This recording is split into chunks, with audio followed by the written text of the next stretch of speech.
Mystery Theater, starring Tom Conway as Inspector Mark Saber of the Homicide Squad.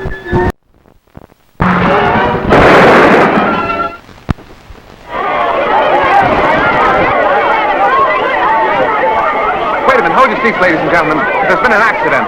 Music.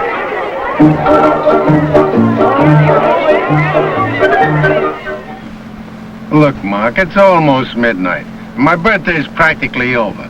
What do you say I drop you off at the nightclub and... No, my dear Tim. It's your birthday and you deserve a party. We're going to the Club Mirique. But look at the way you're dressed and the way I'm dressed. Besides, Maggie doesn't like me to stay out late, unless it's official business. The way you talk, anyone would think you were 70 years of age instead of a mere, 60. I'll have you know that I'm 55 years old today. The Club Mirique is one of the best supper clubs in town. I know Peter Lundy, the owner, well. I once got him out of some pretty bad trouble. He ought to serve us an elegant supper. But Maggie... I'll explain to Maggie. Nobody can explain to Maggie. This is an order, Maloney. Yes, boss.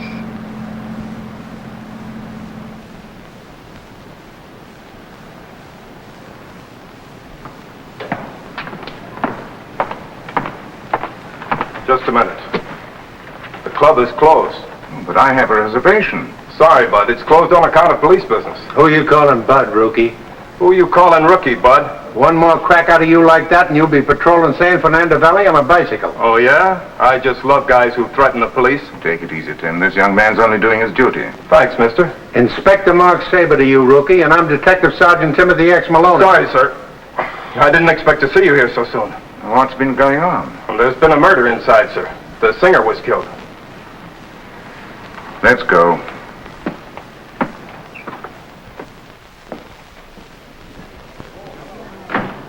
Well, Inspector Saber, you certainly got here in a hurry. So did you. This is my beat. I was here when it happened. Have you seen Pete Lundy around? Yeah, I think he's in his office. Thank you. Oh, Inspector, if you learn anything, will you give me a break? My paper rates an exclusive for being on the ground floor, so to speak. You're on the ground floor. I'm still up in the air.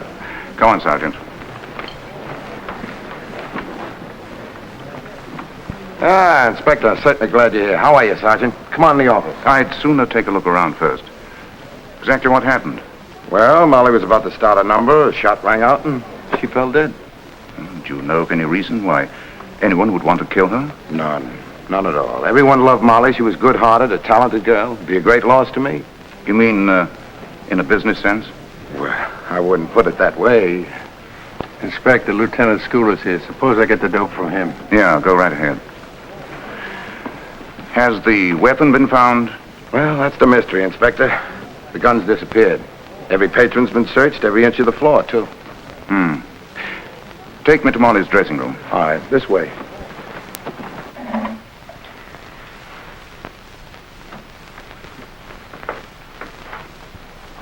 This is her dressing room here.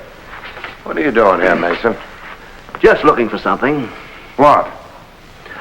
Something of mine Miss Mariner had. What would Miss Mariner have of yours? That's my business. Just a minute, Pete. Did you take anything from this room? No, Put your hands up. I will not. You better do what he says. This is Inspector Saber of Homicide, Mason. Oh, okay. Okay, go on outside. And don't leave the premises until I tell you. Yes, sir.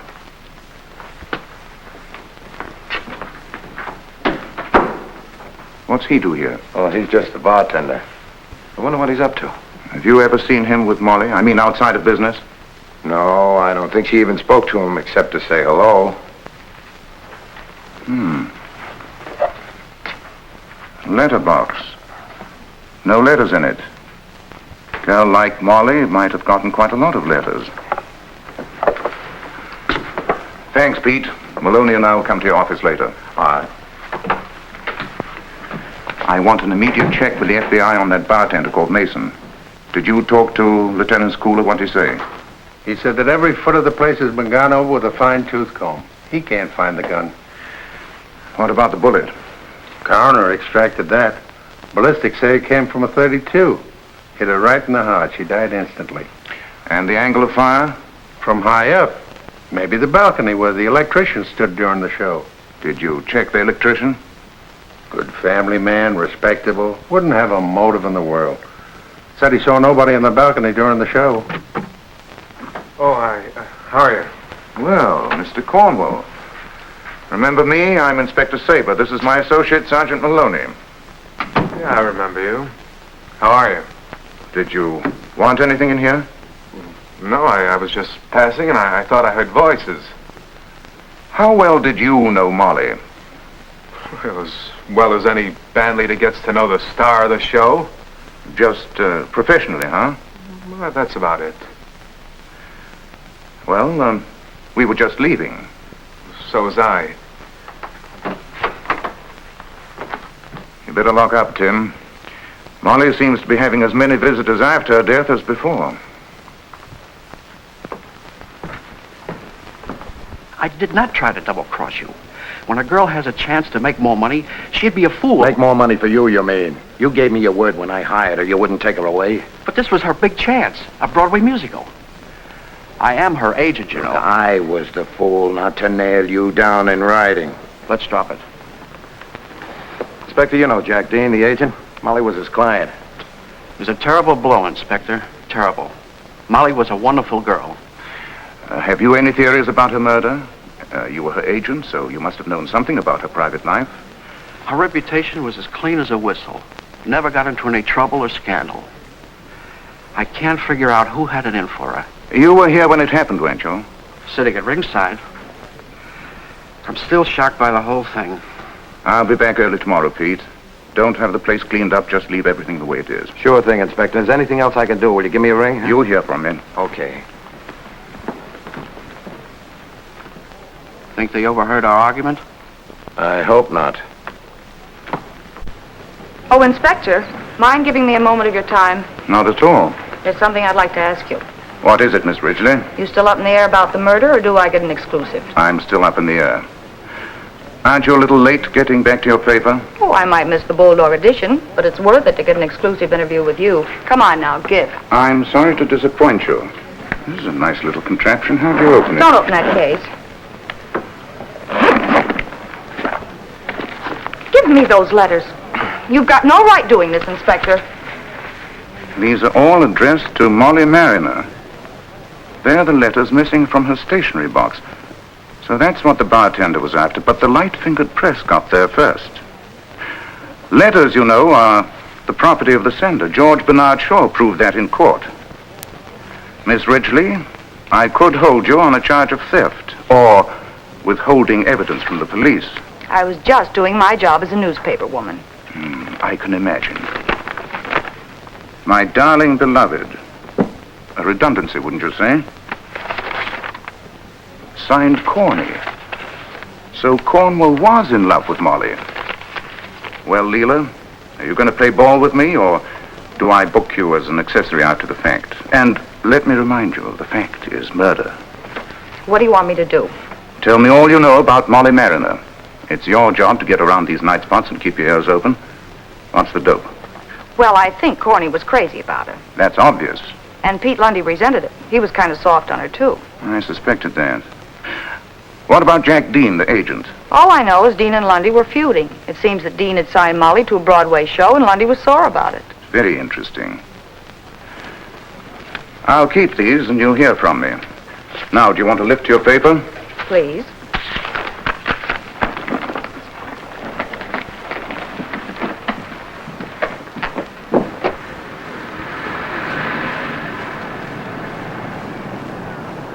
This hasn't been much of a birthday for you, Tim. How about coming up for a nightcap? Well, seeing as how this has been official, and I can tell Maggie the truth, okay.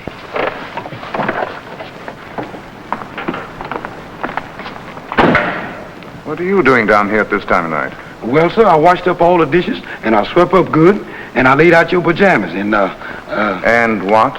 and Mrs. Kennedy offered me 50 cents to walk her dogs. I thought maybe you wouldn't mind. Not a bit. I like to see you make an honest penny on my time. Are you through with your chore? Yes, sir.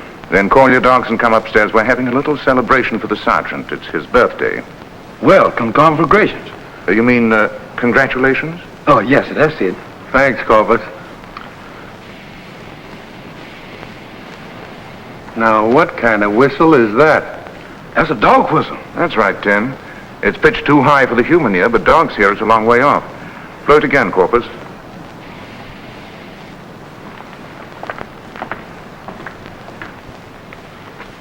Don't let Maggie know about that whistle.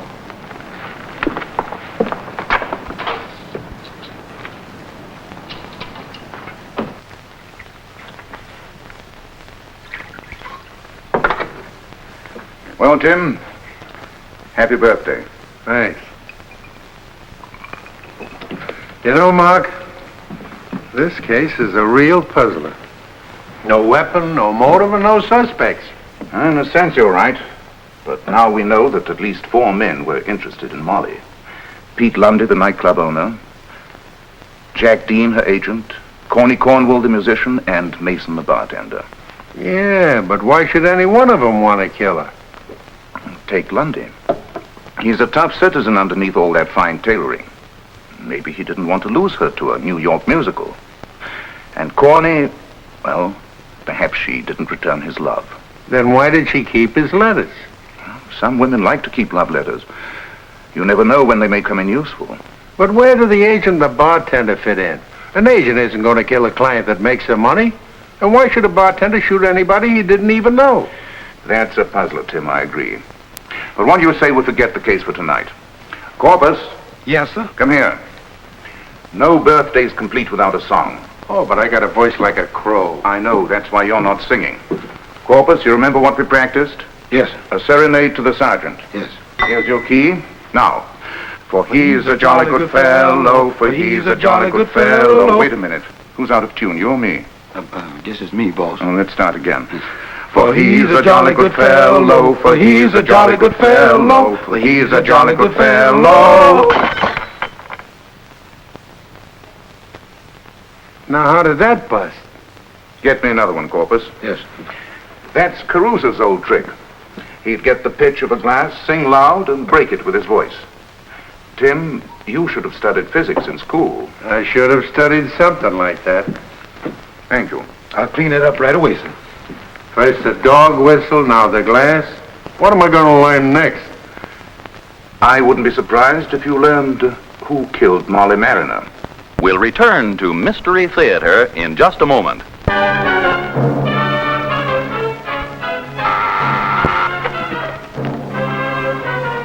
Never mind, Corpus, I'll get it.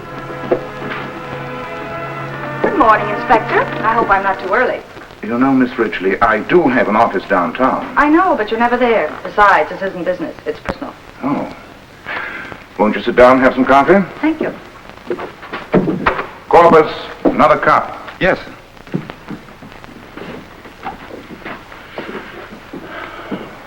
Now, what's on your mind, Miss Ridgely? Oh, I see you read my story. Did I get the facts straight?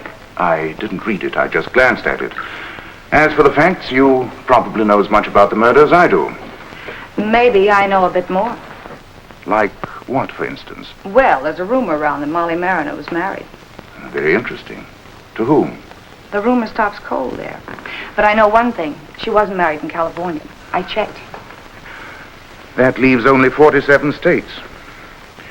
Is that what you came to tell me? Yes, and I figure it's worth a favor. Go on. Well, my paper would like it very much if you'd let me tag along with you on the investigation. Your paper would like it, but I wouldn't. Oh, please. It'll give me a chance to write an exclusive feature and take candid camera shots to go with it. I'm sorry, Miss Ridgely. I appreciate your help, but I'm afraid that's out. Besides, I've already done you a favor by keeping you out of jail. Oh, excuse me. Is this private? No, Tim. Miss Ridgely is just leaving. Well, thank you for the coffee anyway. You're welcome. Goodbye, Miss Ridgely. Goodbye, Sergeant. Coffee, Tim? Thanks, I can use it. Corpus, coffee for the sergeant. Yeah.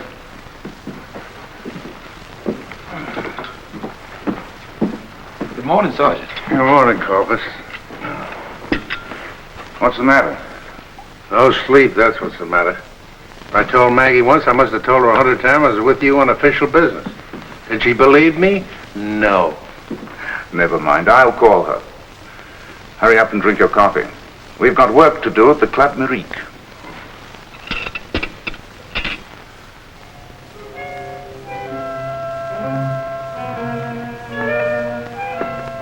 What do you got there? Glass.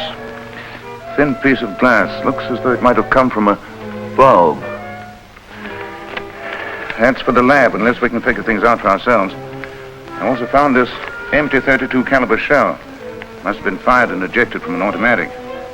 So if we could find a certain .32 automatic, it would sure answer a lot of questions. Then get busy. The place hasn't been touched by the cleaning crew. If the gun's here, we'll find it. I'm going to have a look at that electrician's balcony.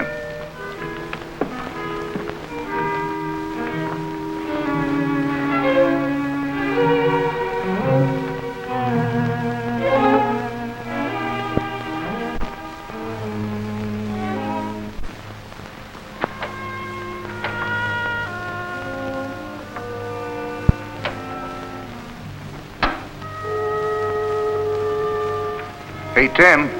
Yes, sir? Does this spot hit the mark where Molly's body fell? Right on the nose. Okay. Keep on looking.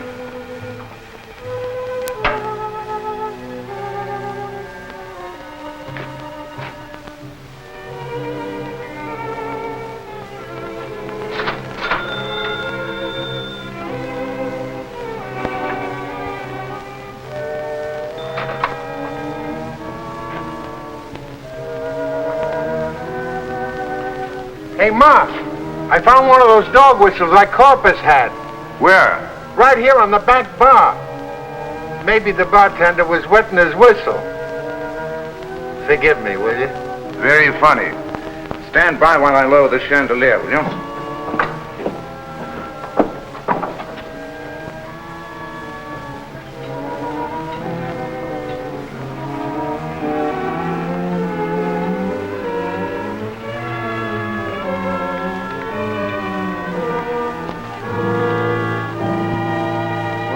Be a pigeon-toed rockbuster if this don't... Hey, Inspector!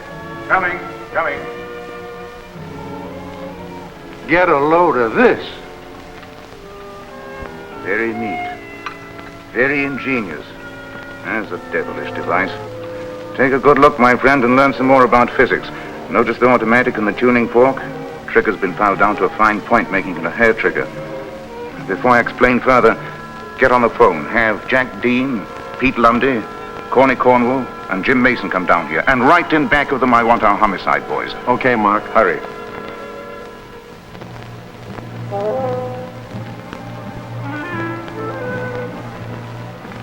They'll all be here. I had to leave a message for a couple of them. Good.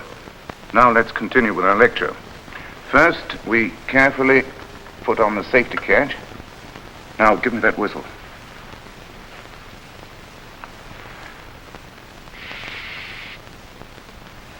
Look at that tuning fork. It's vibrating, but so slightly you can hardly notice it.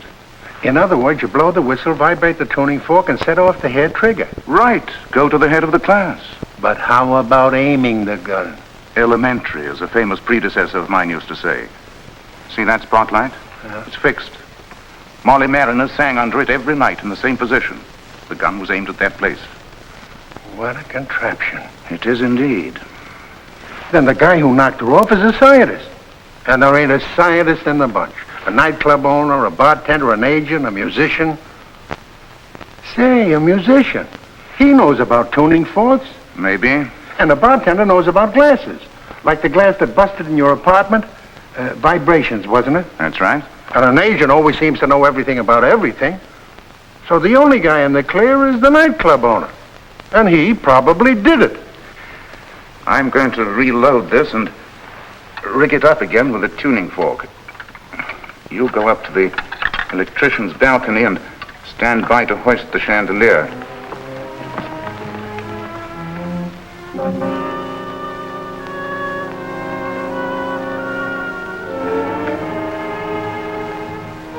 Okay, Tim, take it up.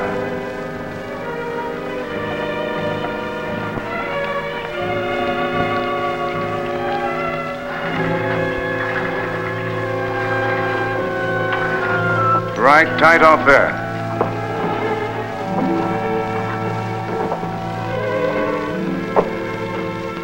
Now turn on that spot. Okay, come down now. Well, Mr. Cornwell, you're early. I wanted to pick up some arrangements I left here. Let me look at that portfolio. Hit the deck! Where are the lights, Corny? There's a switch in back of us. I'll get it. Be careful. Don't worry. If he shoots again, I'll spot him this time.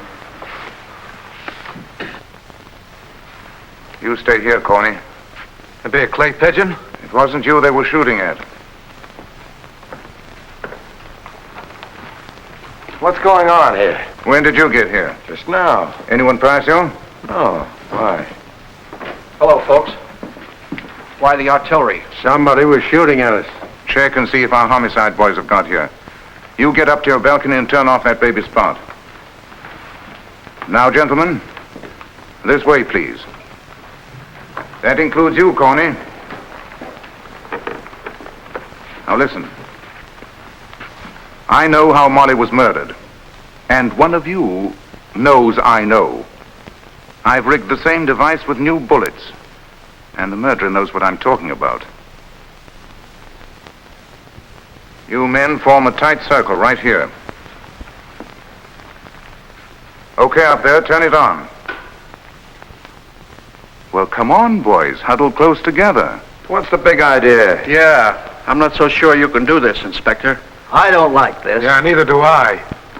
I don't care whether you like it or not. Murder's been committed, and one of you is the murderer. Either you do as I say, or you'll all be handcuffed together. Take a look back there if you've got any ideas.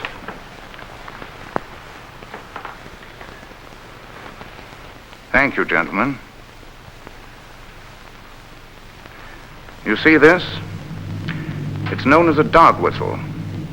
I'm going to blow it, and a fiendish device will hear it and fire a gun. And the murderer will be killed just as Molly Mariner was killed. Well, here goes. No, don't! I'll take charge of him. Take a look for the gun he used just now when the lights went out. There's no sense in you two holding a grudge. Molly wouldn't have liked it. Why don't you shake hands and call it quits? I think you're right, Inspector. How about it, Jack? Sorry it was me. Thanks for your help, gentlemen. Okay. Bye. So long. Goodbye. Give Corny those letters, Tim. Remember what I said about letters being the property of the sender? But I'm going to hold on to this because the owner's dead. Maybe Molly's dead because of it. It proves she and Mason were married in Nevada. And incidentally, according to the FBI, Mason wasn't always a bartender. He was stationed at the Communications Center Research Lab near Reno, and he knew all about vibrations. I thought something was wrong when I couldn't pin her down to a wedding date. Mason refused to give her a divorce, no matter how she pleaded for it. When he found that she was in love with you, he killed her and tried to place the blame on you. But what did he want with Corny's letters after she was dead? He wasn't looking for the letters. He was looking for this marriage license. He probably wanted to destroy it. Thanks for the letters, Inspector. Will you need me anymore? No. If we do, we'll call you. Thank you. You took an awful chance with that gun, Inspector. You might have killed the wrong man. That was impossible, Tim. You see, I replaced the real bullets with blanks. Besides, I figured the psychological angle. I guessed Mason would crack once we reenacted the crime. He'd never have acted that way if he weren't a psychopath. Psychopath? You mean schizophrenic? What did you say? That is, I mean, now look, I said it once. The guy was nuts. Say, maybe I'd better go back to night school. Maybe you better. And when you do, give Maggie this whistle so she can call you home when you're late.